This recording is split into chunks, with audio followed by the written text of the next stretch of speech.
Okay, so good day. Welcome to this session. And right, so as you can see on this presentation, I have here the description of learner language, and this will be our topic in relation to understanding the acquisition process of the second language. So as we start, allow me to introduce myself first. So my name is Edison Ansay, and I will be the presenter of this topic, which we will be discussing, which I will be discussing to you the starting point in the study of the second language acquisition. All right. So, uh, okay. So here are some of the important language learning theories and principles which will be tackled on this session later on. So we have here the following. First, we have the competing theories as well as learning pedagogy. Secondly, we have the interlanguage theory. Third, we have the contrastive analysis hypothesis. Then lastly, we have built-in syllabus. So all of this will be encountered during the discussion proper. Alright, so how they are related to this topic, so let's find out later. Okay, now as you can see here, we have these two pictures, and the first one, this illustrates the learner language, and the other one here, the second picture, okay, that illustrates a researcher. Alright, so now before we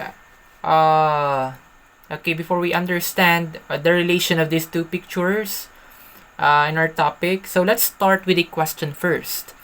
So how do we get to know how one learner acquires language? That is the question there. Okay, how one learner acquires a language. Okay, so answering this question is simply quite difficult. Okay, maybe what are you going to do is to do okay, of course we're gonna undergo research. All right, just to find out answers for that. Okay, so therefore research plays a vital role in figuring out this matter.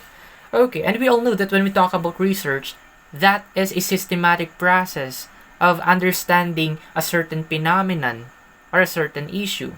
Alright, so we pose questions in order to answer our inquiries. That is a research. Alright, so in undergoing a research, learner language should be studied. Okay, so the researcher can gain insights into the process of acquisition. So for many researchers, although not all, it constitutes the most important source of information about how one learners learn a second language. Okay, so now, as you can see there, okay, so learner language provides insights to the researcher about the acquisition process. Okay, and as a researcher, you really have to undergo some procedural steps. Okay, just in order to understand how one learner acquires language. Okay, and it's inevitable that on this part of our session there will be some theories, okay, to be discussed. Okay, so now this session focuses on the description of learner language.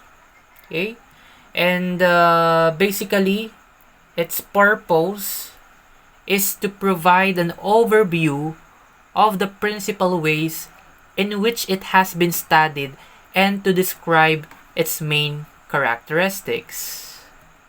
Okay, so as we focus on the description of learner language, okay, so we have the following approaches, okay, as presented here. Okay, and these approaches can easily help us explain the process of language acquisition.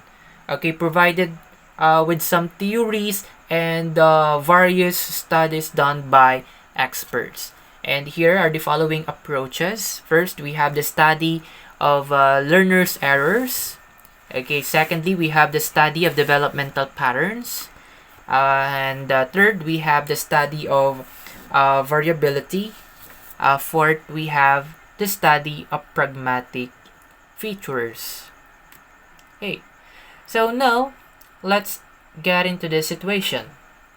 Okay, take a look in the situation. It says here that in late 1960s, there was almost no empirical study of second language acquisition. Okay, and now here we go. The question here is that why then did researchers suddenly become interested in it? So what would be your guess? Okay, and here are the two principal reasons. Okay, why did researchers suddenly become interested in it? So before researchers they weren't interested about knowing the process or how or what is the process of the second language acquisition. But when during 1960s, okay, then after that, okay, so there were studies conducted by some experts, and there were conflict, or there were questions that brought the researchers to deal with this. Okay, and here are the two principal reasons. First, we have the need to investigate the claims of competing theories. Secondly, the desire to improve the second language pedagogy. Okay, so the first one concerned the need to investigate the claims of competing theories. Okay, secondly, it concerned the desire to improve second language pedagogy. So as noted on the first one, maybe, I guess, due to the number of theories about language acquisition, okay, that offer various and distinct explanation to it, extensive and further study shall be taken into consideration. So that is why this study of this course is very important or crucial. Okay, another reason is to improve second language pedagogy. What method and practices should be done, okay, in order to acquire one language in simplest way? Okay, and what techniques can be used, especially by the language teachers? Okay, and we really need this because, as seen today, we observe that many students are facing difficulties when it comes to learning a second language. Okay, for many Filipinos, all right. So our native language is Tagalog, and then we find learning English a difficult undertaking. Okay, so that's why employing various techniques should be effective to students. Okay, and we know that ineffective approach in learning leads to poor acquiring of the knowledge. Example, language being taught. Okay, so that these are the two principal reasons. All right, so now we have here the contrastive analysis hypothesis. Now let's get ourselves familiar to it. Okay, to what we call contrastive analysis hypothesis. So what is this? Okay, so according to, if you're going to search about this what we call contrastive analysis hypothesis, so you will be able to know that it talks about that learners are strongly influenced by their first language. Okay, so as shown through this graphic illustration, okay, where first language, L1 stands for first language, matched the second language. And here, learning is facilitated. Okay, hope you get it. Okay, we have the first language matched the second language, learning is facilitated. And where it differed, learning is impeded. Okay, so what do we mean by this? So maybe it has something to do with the structure of the language, okay, or similarity of the words, etc. Okay, for example, okay, learning, like if you are a Korean and you want to if you want to know the language of Chinese people, okay, if you want to learn Chinese, okay, maybe it's gonna be easy, okay, because according to various research that Korean language and Chinese language, there is a commonality, okay, so there is a similarity when it comes to the structure of their language, okay, and maybe that is what we are speaking about, what we are talking about on this part. Okay, so another example, okay, for or another situation to just to give you, okay, for many Filipinos, for sure, okay, it's easy to learn the Spanish language than Chinese. Okay, do you agree with that?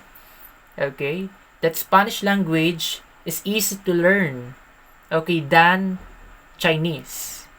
Okay, the question is why?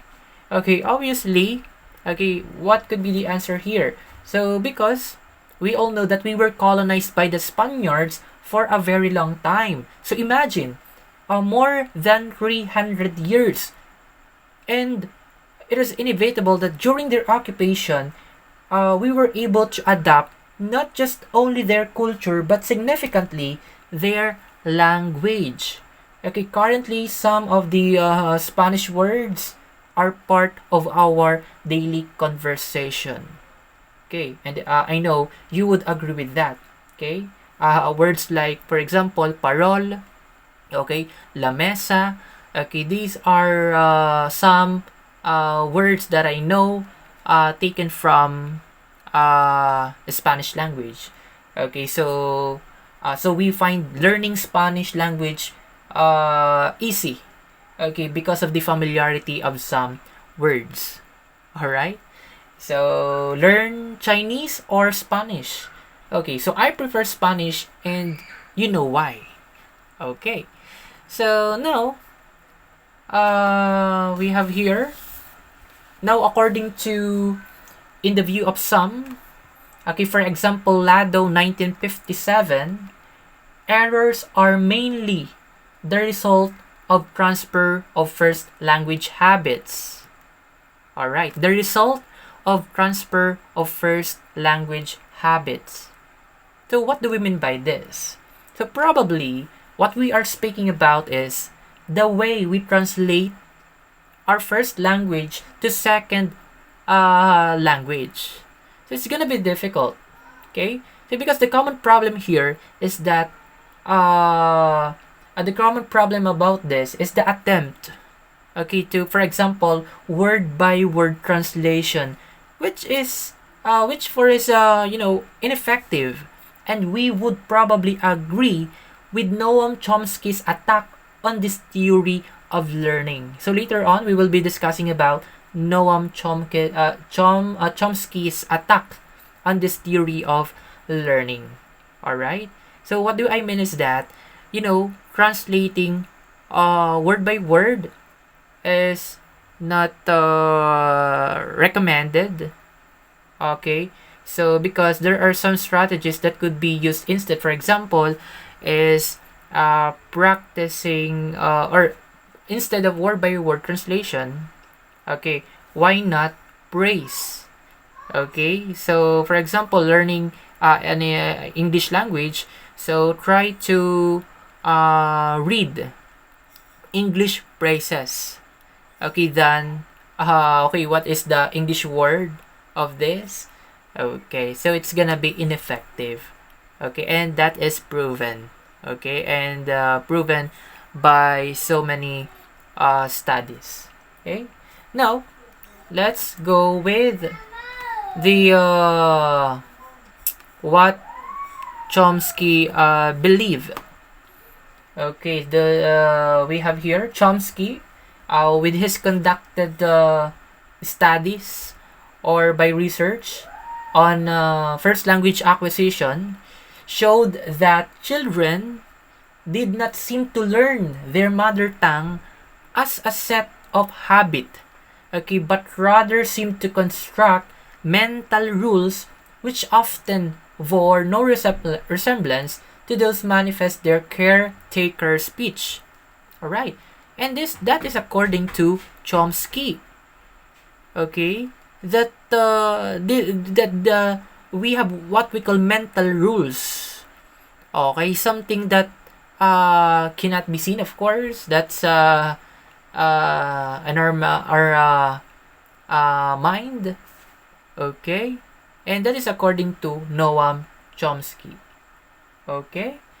So, and so this challenge the climate for the empirical study of second language acquisition. Okay? So, and it follows the question. Okay, it follows this question, and it follows the following questions. Were learners' errors the result of first language transfer? Okay, did second language learners, like first language learners, construct unique mental rules?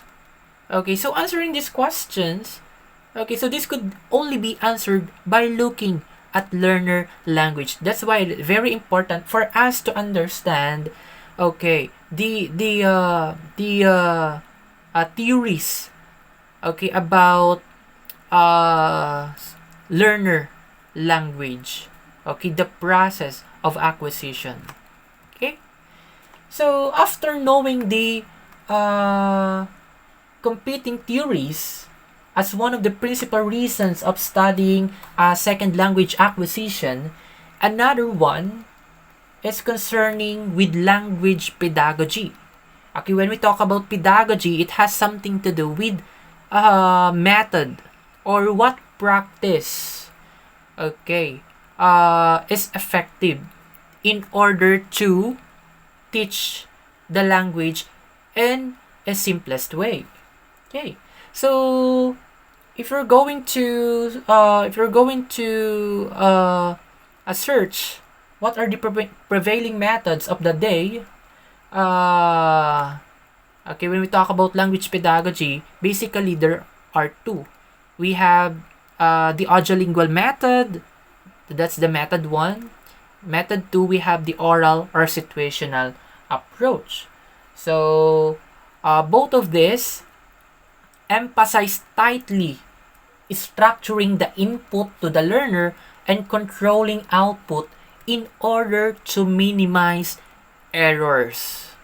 Okay, so which both methods are helpful. Okay, are considered helpful. Okay, why? Because they are designed to minimize errors. Okay, so now further, it was noted, however, that children were successful in acquiring their mother tongue without such a structured learning environment. Okay, so do you agree with this statement that children are successful in acquiring their mother tongue without a structured learning environment? Okay, so probably yes. Okay, because it has something to do with their the listening process. We acquire, okay, but we acquire knowledge by listening. Okay, and then also many second language learners, children and adults, seem to be very successful in learning a second language in natural settings. Okay, so okay, now according to Newmar, here we go. Okay, what is something that he argued? Okay, he argued that second language learning in the classroom, okay, would proceed more efficiently if teachers stopped interfering in the learning process. That is according to Newmar. Okay, so why did he say that? Okay, so teachers need to stop interfering in the learning process. Okay, and following these questions, how did second language learners learn in natural settings? Okay, what strategies did they use? And what made some learners more successful than others? Okay, so answering these questions, okay, need, okay, more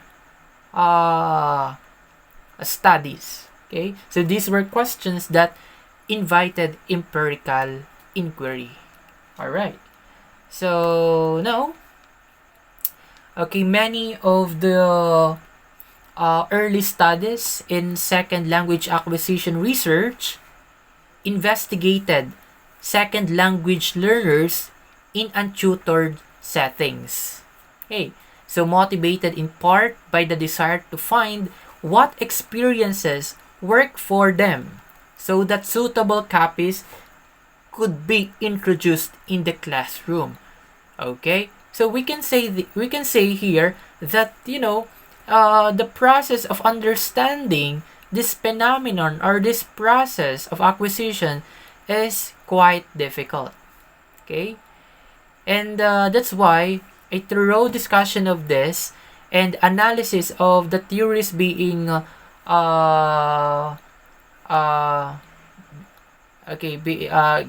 given here, should be really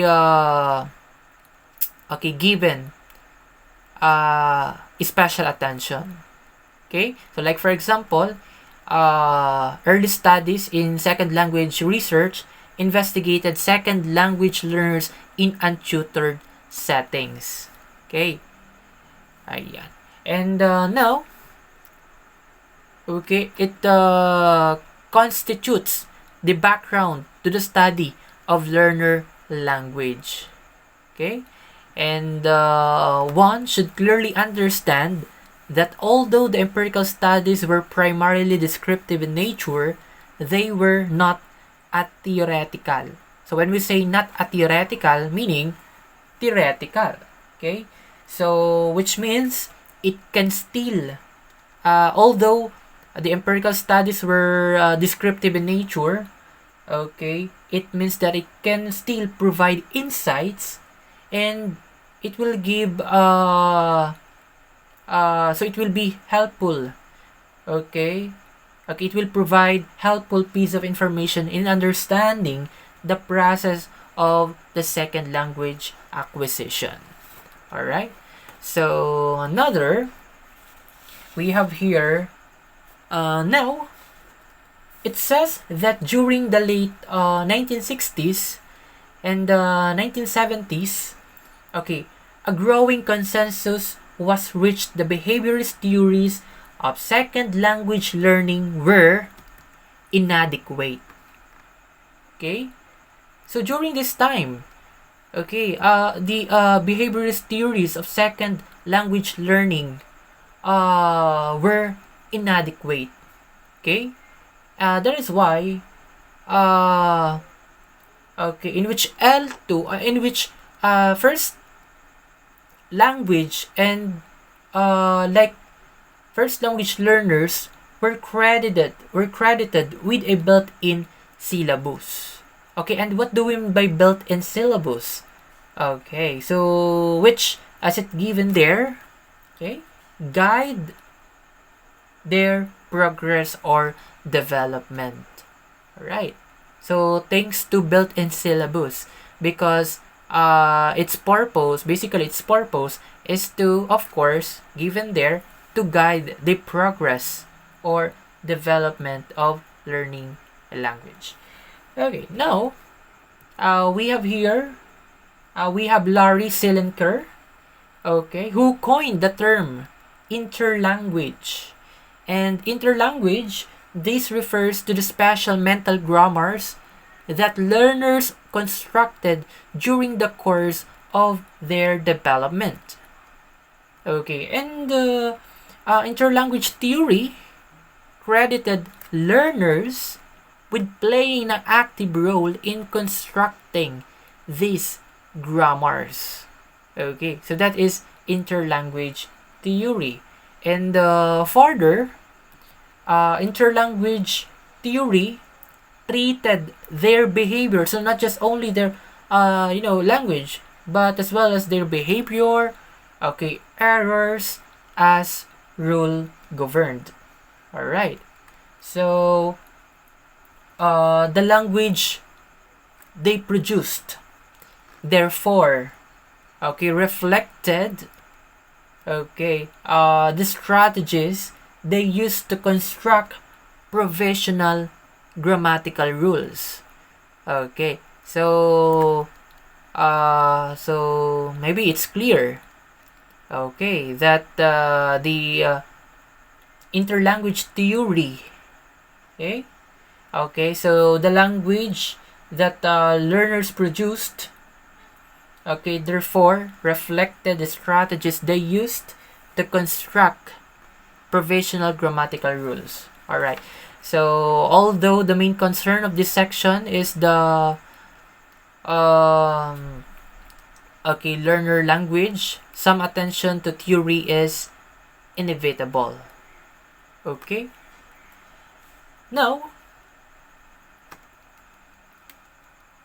okay, the material or now the material or reference that we are using, okay, research and studies presented here, often conducted by researchers primarily concerned with the two.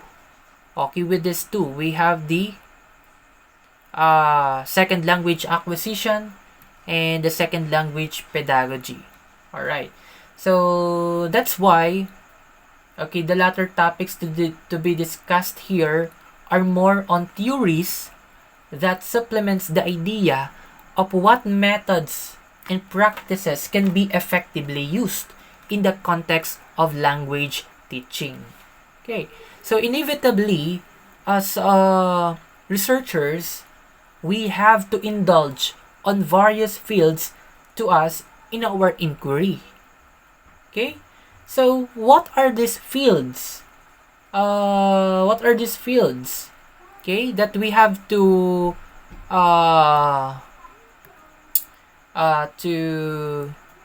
be part of. Okay, so these are the okay, we have these four, okay, that have significance to the study of second language acquisition. First, we have the linguistics.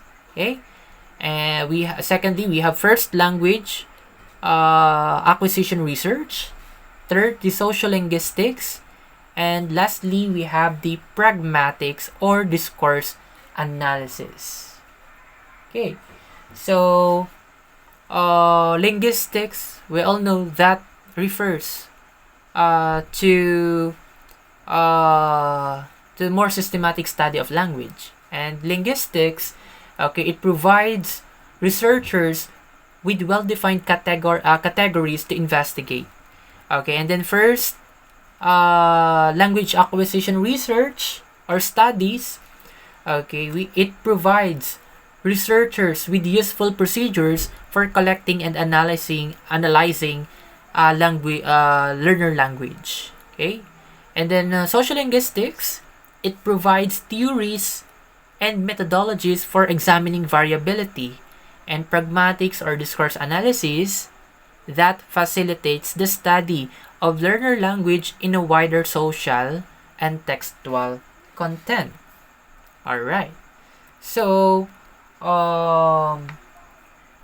okay, we have here some researchers prefer to work with intuitional data obtained by asking learners to judge the grammaticality of sentences. However, as this introduction to section 2 makes clear, the primary data in second language acquisition research, both historically speaking and in terms of importance, has been learner language.